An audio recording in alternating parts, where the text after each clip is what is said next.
Yay Networks. Oh boy, oh boy, oh boy. Oh my God. Oh boy.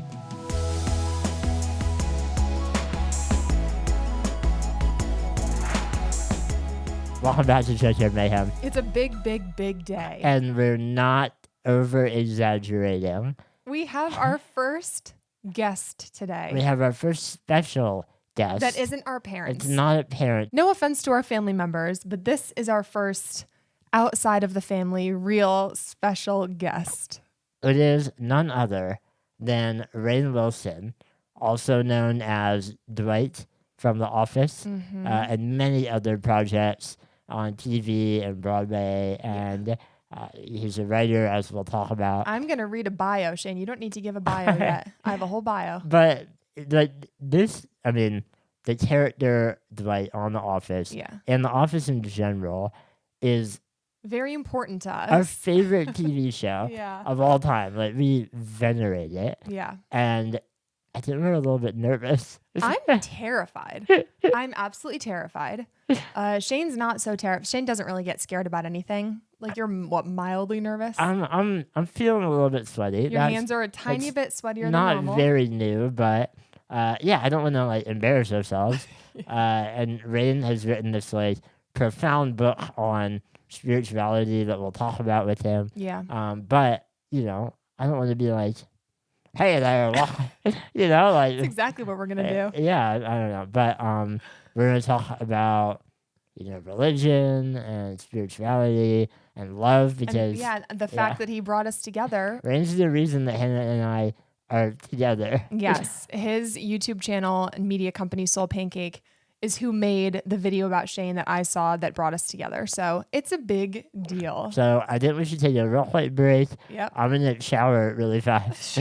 And then we're going to meet with our matchmaker, Rainn Wilson. All right, we are back. And we are joined now by none other than Rainn Wilson. The man, the mystic, the legend. Wow. And then maybe you can do a slightly better intro. Sure. Just in case someone out there doesn't know who he is. Okay, just in case. All right.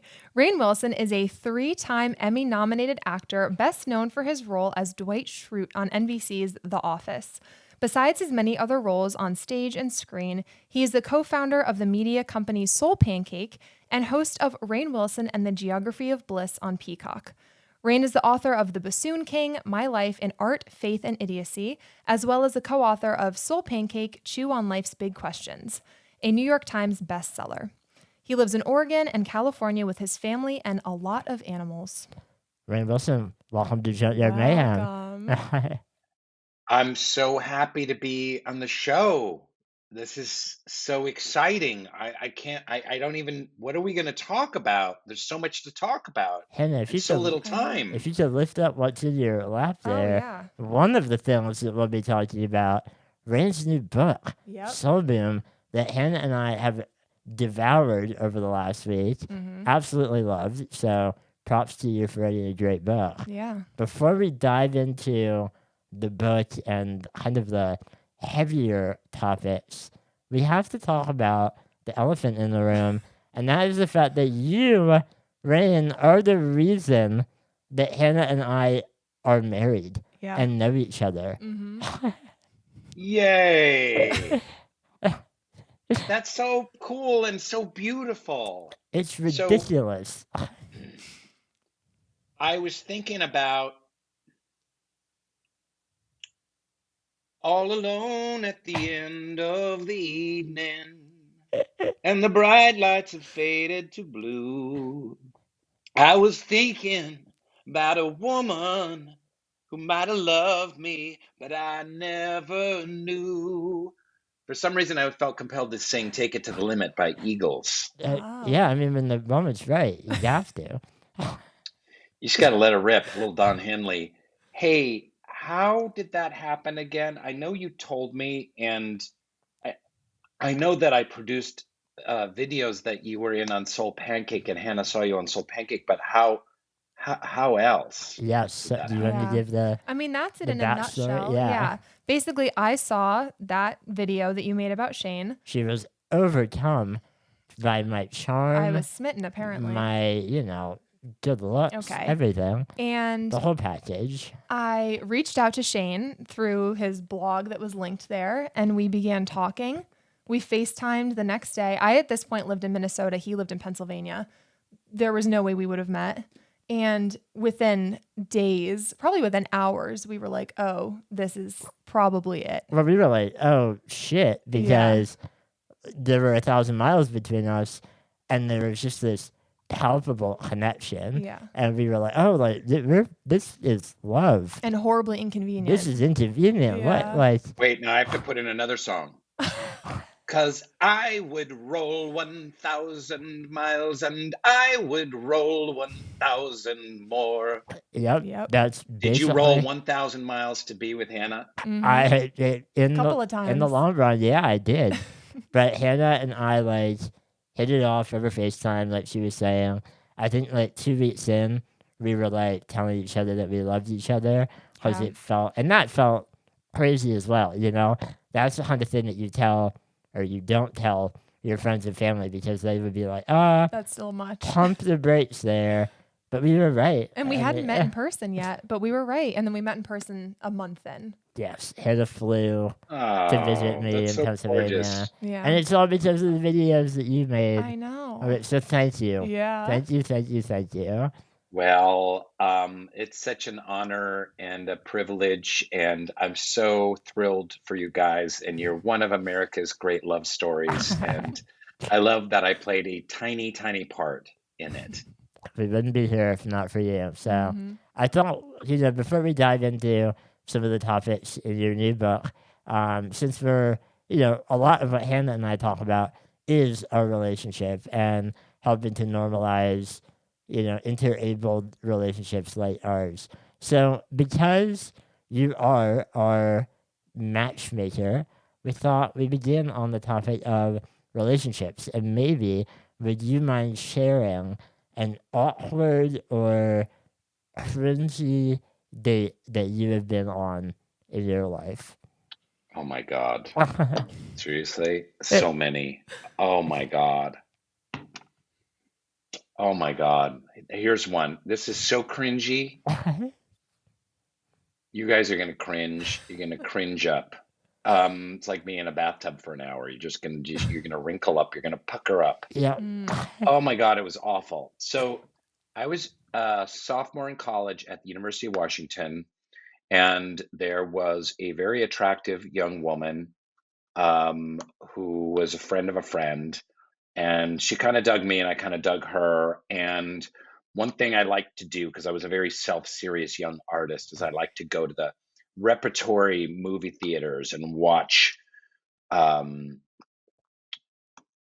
old art cinema, Ingmar Bergman Right, and right. Kurosawa films and crazy films and Woody Allen films and stuff. And so I was like, let's go to the Neptune Theater in Seattle and go see this movie. She's like, okay. And I had been having a lot of conversations with people about feminism. In fact, I might have even been having some of them with my now wife, who later was my girlfriend, because she was a women's studies major at University of Washington. And we're talking about, like, why is it always expected that the guy should pay? Mhm. And I was like making a stand, like, yes, I'm going to treat women equally and guys shouldn't always pay. And so she came by and we walked over, or I went to her place because she lived right by it, and we walked over and we got there, and we went to the ticket booth, and I was like, I'm sorry, I forget if I said I only have the money for one person or if I said I'm only going to pay for myself. And she was like, Ooh.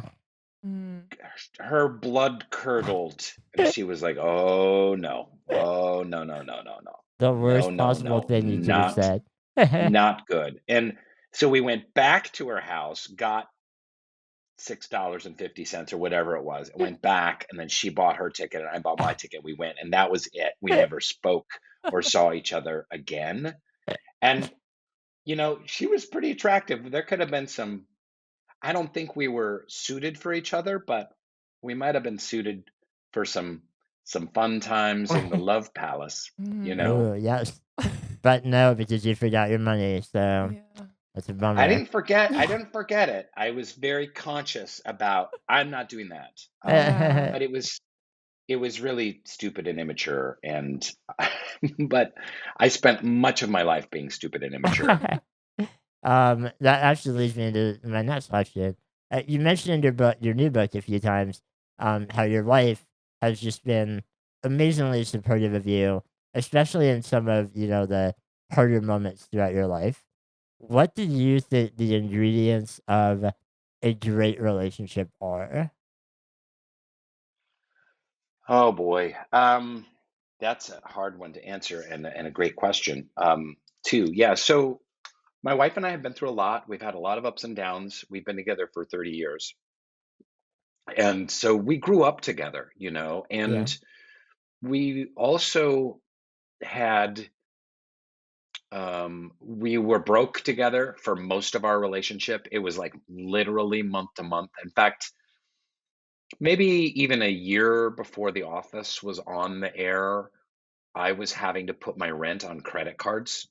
That's how broke I was. I just found a photo recently of me with my beat up Volvo and my torn clothes because we were we just went month to month, Yeah. and subsistence level. So there were a lot of we had a very difficult birth of our son Walter in 2004, and then a lot of after that. Then came a lot of money and a lot of fame because of that. The Office started right after that, hmm and that can be very stressful on a marriage too. And all of a sudden, in fact, they say like one of the top 5 most stressful things on a marriage is actually coming into a lot of money. Yeah. Because we had just been broke for so long. So, and then there was money and then fame, and all of a sudden, people were putting me on a pedestal, and I was getting nominated for awards, and so it was a lot of ego shit. And you know, I would say, let me see, important things of. I think important things in a relationship are one, and it took me a long time to learn this, and it's a little bit of a cliche, but I think there's some truth in it. I think men try and fix things, and women, by and large, and I don't mean to relegate it to some kind of sexist way, but women by and large, while in pain or discomfort, um, need empathy and not fixing. And so for me, one of the things I had to learn was just to like be a deep listener, Yeah. without offering any kind of you know uh, fixing the issue, but just having a deep connection and offering great just reassurance and empathy and hugs, and that is incredibly healing. Yeah. And you know learning we also learned that we can't argue after 9 p.m. So we made a rule, we're not arguing after 9 p.m. That anytime there's like conflict at 9 p.m., we're like, it's after 9 p.m. And we've gotten really good at that. Table it, we'll bring it up first thing in the Yeah, morning, have our yeah. coffee, talk about it at 8 in the morning. Okay. So we've learned a lot of these coping mechanisms. We've done a lot of couples therapy. We still do check-in couples therapy every month or two just to make sure that kind of we're on the same page and raising Yeah. our son in the same way and are as supportive as we can be to each other. And one thing I have yet to really master is putting my phone the away when we're spending time together. Yeah. Nothing bothers her more is me checking my phone while we're in a conversation, and I completely understand. Yeah. I love it. And I saw what you were talking about, men wanting to fix things, and his face lit up. Also nodding over here. We have a very similar journey that I'm going through. Making progress, not there yet. Thank you. I appreciate that. Trying really hard. So yeah, totally understand that. It's hard because you want to help, and it's tough to rewire your brain to remember that, helping can look like a lot of different things. It doesn't always need to be removing the problem instantly. Mhm. So Mm. I love that. Um, I think too, if I can jump in, Shane, going to the soul boom of it all, uh-huh. I will say that in the extraordinary work of The Road Less Traveled by M. Scott Peck, Mm-hmm. he talks about relationships as part of the book. And he talks about how a marriage is a soul growing machine, Mm-hmm. and that you are in support of each other's spiritual growth. Yeah. And I love that vision, that because if you're in support of mutually in support of each other's soul growth, that doesn't just last for this material world. It extends on into the miraculous planes of existence that must surely follow this one. Yeah. So it's not marriage is not like, oh, this is working for me now. A lot of people kind of get a divorce and you hear them talk about it and they're like, it just wasn't working for me anymore. It's like, Yeah. well, that's not what a marriage is. That's maybe what a friendship is, or when you get a job, you can kind of leave a job because, oh, this job isn't working for me anymore. It's not satisfying to me anymore. So I'm not suggesting you stay in a bad, unfulfilling marriage. But if your goal is the mutual soul growth and support of someone over the course of a lifetime and thereafter, Uh-huh. that kind of shifts your perspective to a much longer view. Yeah. Mhm. It's beautifully put. Yeah. And I agree. I wanted to dig more into your book, but you cover so many topics. Everything from life to death to suffering to religion. You invent your own religion, which I loved, by the way. So I figured I would pick out a few of the topics to dive into a little bit deeper because we could go on all day about the various things that you discussed. But one that really stuck out to me was your section on things that we find sacred, um, and how maybe we need more of that in our lives these days. We don't have a whole lot that we find sacred.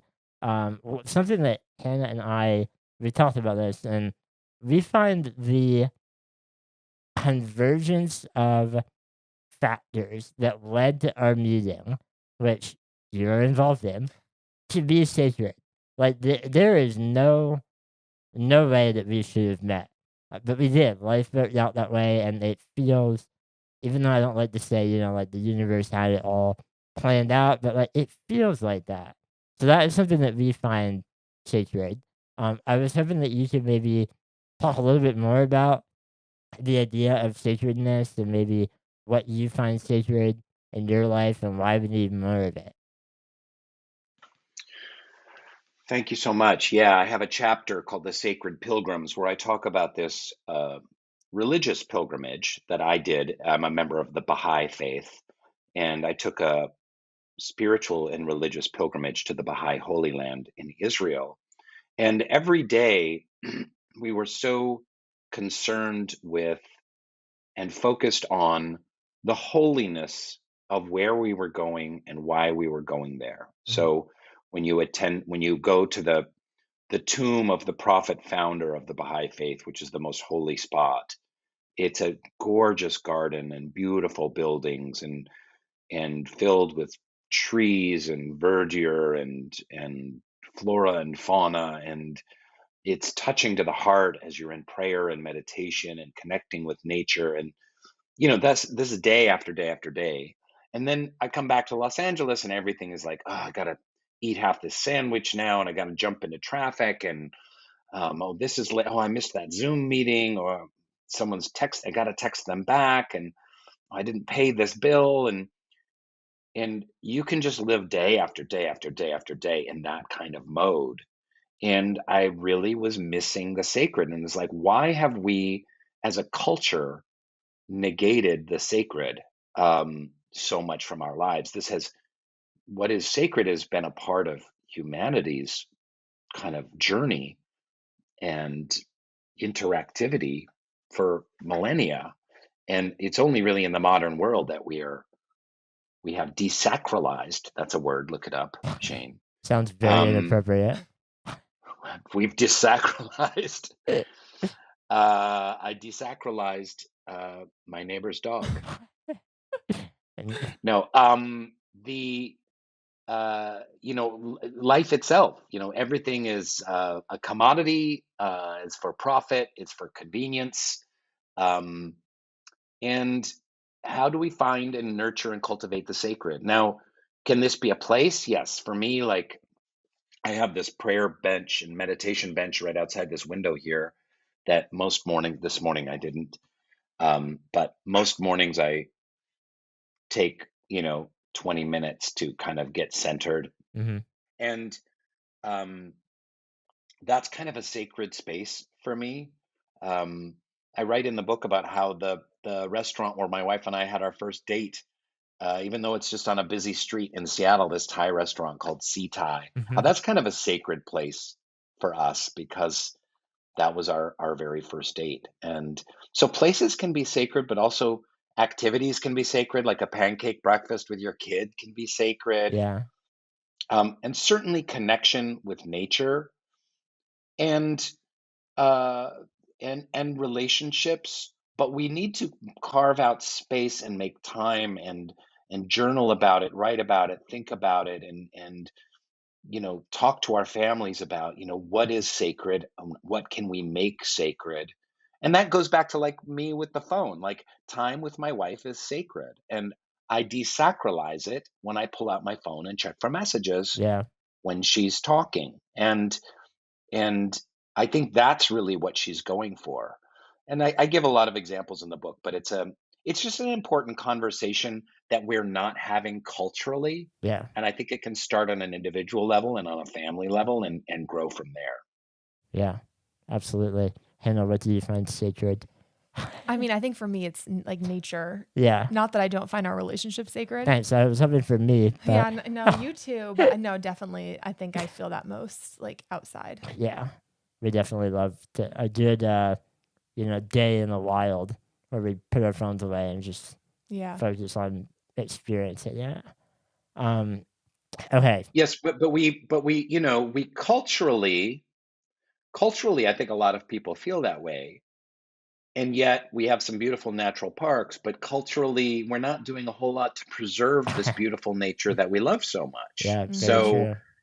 and also, and I don't have the data right in front of me, but I write about like using a connection to nature as being kind of a foundational aspect of a spiritual and faith-based journey, Mhm. and how we can. I forget what the list is here, where the page is, but I talk about how there's a study, and this writer whose name I'm forgetting. I'm terrible author, bad author. She talks about how increasing time in nature, like if you go on 3 walks a week, go on 4 walks a week. Right, If you right. spend, you should spend at least one day completely in the wild, unplugged, have a wild nature experience, um, and just to be always upping our connectivity with it. And I also think that we have a responsibility, if nature is what we feel is sacred, then we have a responsibility to put our money where our mouth is and help support, nature nonprofits in whatever way, animal life, plant life, forest life, river life, anti-pollution, whatever, and take some action toward that end. Yeah. Absolutely. I love, throughout your book, you acknowledge that, like, the spiritual revolution that you hope for, that you're arguing for, it's about, yes, like, fulfilling yourself and reaching a place of peace internally, but also, and more so, about improving our everything, like the world and our society, and making it more just, and doing things like fighting back against climate change because our earth is sacred. I love that it's not, in your view, just about like me and myself getting into heaven, but much more so about caring for others. Yeah, so I talk about the two journeys, the two kind of conjoined faith journeys, and I compare them to two television shows from the 70s, Kung Fu and Star Trek. Yes. And I won't get into it too much, but to say that, Kung Fu is about, Kwai Chang Caine wandering the Old West, seeking to be a better person, Uh-huh. encountering a lot of like aggressive, mean, racist cowboys, and trying to bring, uh, greater and deeper wisdom and understanding to his journey. And that's one spiritual path that we all follow. We try to make ourselves better people. We try and, increase our wisdom. We try and find peace and serenity through meditation and prayer. We try and find community because it helps us, benefits us. But there's this other path that we don't focus on as much. And again, I won't get into the whole Star Trek thing. I could talk about that for hours. But Star Trek being a very spiritual show because humanity has spiritually arrived and matured.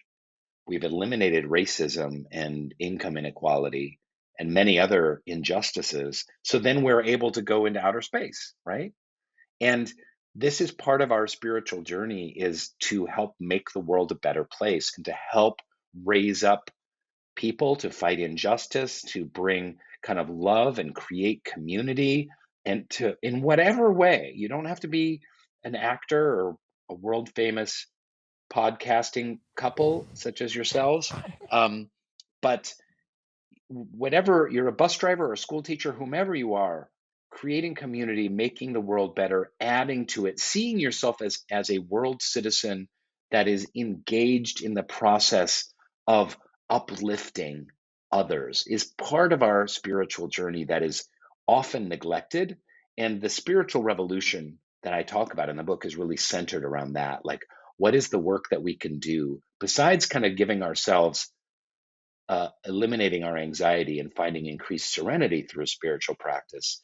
How then do we give back to others, and help improve the lot of the world and help mature and elevate humanity going Yeah. forward?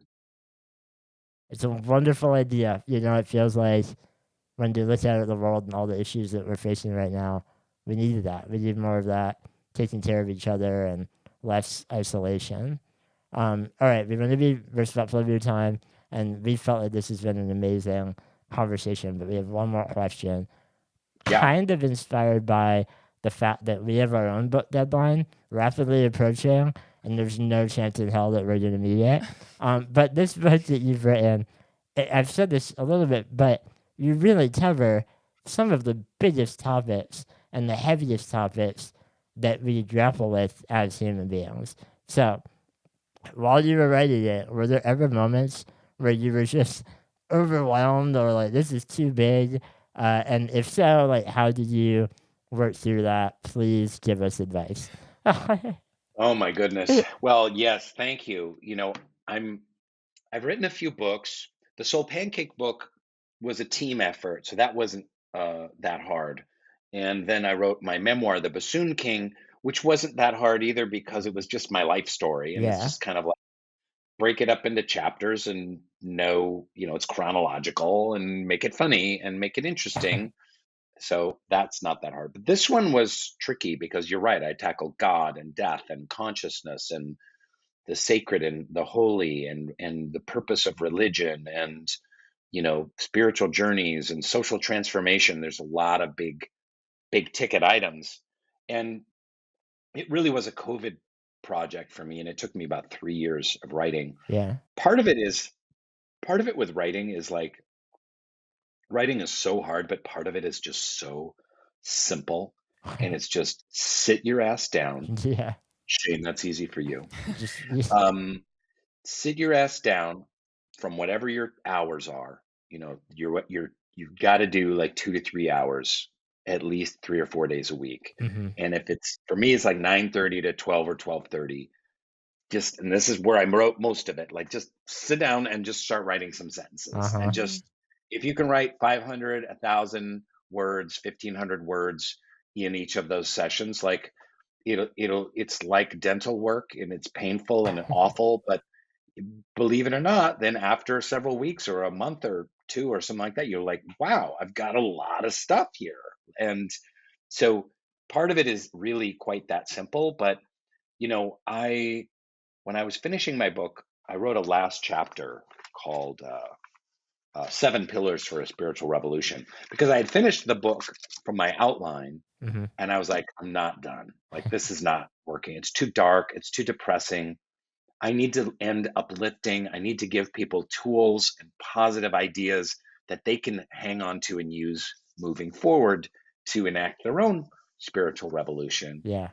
And I remember my friends let me use their little beach cabin, just not far, like 20 miles from here, because I just wanted to like get away from the house. And I was sweating, and it was in my t-shirt and my underwear, and I was like, what the hell am I doing this? I'm past deadline. I already had a publication date, so it had to be, and it wasn't kind of a nebulous kind of thing. Like, it was like, no, it's coming out in April. We've got to have this. Yeah. And I was like, what the hell am I doing? This is insane. Why did I agree to this? What a terrible idea. And I was like, this is terrible. I'm never writing a book again. This is torture. And then, of course, the book comes out. I'm like, what's my next book going to It's always the way it So- goes. In the midst of it, you're like, why did I choose writing as a thing? Yeah. But no, we appreciate that advice. So next week, when we are finding ways to procrastinate, Mhm. we're going to say to ourselves, Rainn told us to sit the hell down Yeah. and write. I'm going to just make sure you have my email. And I would love to just be your guardian angel. I brought you together on the wings of love, and I want to just encourage you and inspire you and send you so much love. And also, guys, like, the world needs your book. Your love story is so inspiring on so many levels, and you've learned so much over the years, and it would be an amazing service. And when you think about that part of the spiritual revolution of like, what can we give the world? Like, Yeah. your book would be a gift and affect so many tens of thousands of people. So I just want to give you tons of love and encouragement to move it forward. That Thank means you. a lot. Thank you so much, Rainn. Yeah. Everyone, can you hold the book up? Yes. Check out Soul Boom. It really changed the way we think about religion and spirituality. It's a great read, a funny read, a heavy read at times, but well worth it. And Rainn, thank you again for being amazing. And You guys, for making me and Hannah get married. Thank Yes. you. yay, I love it. I'm so happy for you guys. And it's just such a blessing to see you and to be in this conversation. Thank you for reading the book so thoughtfully and having such a beautiful conversation. And let's do it again, okay? Let's do it. All right. We'll be Definitely. in touch. And I'm gonna thank you send again. I'm gonna send you all my email now here in this chat somewhere, and then we can stay in touch. Thanks, Rainn. Thank you. See ya. Love you guys. Thank you. Bye. And we are back. Wow. Oh my! I'm just gonna sit Ah. back. That was amazing. Oh my god! You did a really good job, Shane. You did a well, really I good told job. you that you were gonna have to carry the interview because I emotionally could not, and you did it. Well, we planned that I would be the question Yeah, asker. the backbone of the interview, and you nailed it. But Great you job. were your normal, personable, lovely self. Mhm. Rainn is the nicest person I've ever met. Mhm. We knew that, but like just Yeah. experiencing him in person when he began to sing, I was like, oh boy, I know. It was that amazing. was lovely. What's your takeaway now? I mean, that was. I'm not calmed down yet. You're gonna have to ask me tomorrow. Are you gonna go look for things that are sacred I'm to you? sweating a little bit. Yes. Yeah, I'm gonna go think about sacred things. Go That to- interview was sacred to me. This.